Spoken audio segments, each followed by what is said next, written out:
Silab, sa matagal na panahon ay nakasama niyo ang Ada sa bawat laban. Naglingkod kayo ng tapat, may tapang, at nag-aalab na apoy.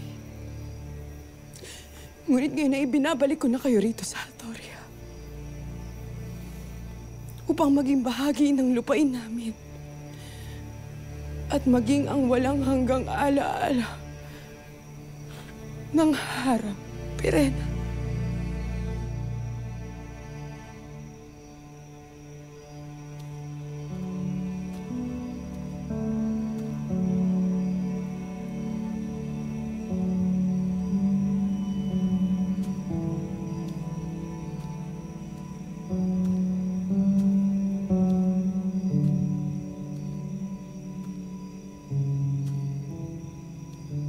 Nakikidalamhati ako sa iyo, Sangre Flamara.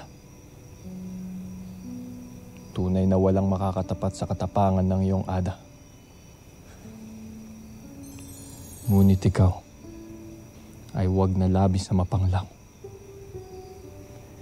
Pagkat ang kanyang lakas ay nananahan na ngayon sa iyo. Kaya't sana ay huwag ka na magalit kay Terra at Dea. Batid nating lahat na hindi nila kagustuhan ang nangyari sa iyong Ada. Huwag mo silang ipagtanggol dahil hindi mo maaarok ang bigat at lalim ng sugat na aking dinadala ngayon. Iyan ay akala mo lamang. Kung nasasaktan ka, ganun rin ako. Sheda! Umalis ka dito. Iwanan mo ako mag-isa.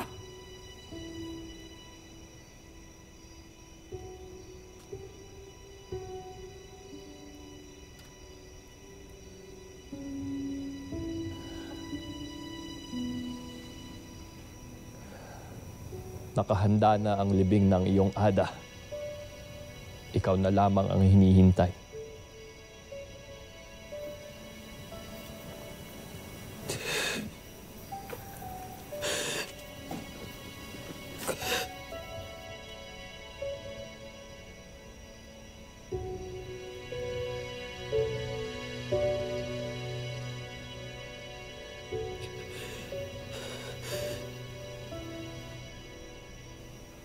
Paalam, Ada.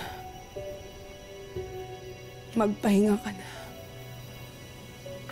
Umasa ka ng iyong apoy ay mananatiling nagliliyab sa alaala ng Hatoria.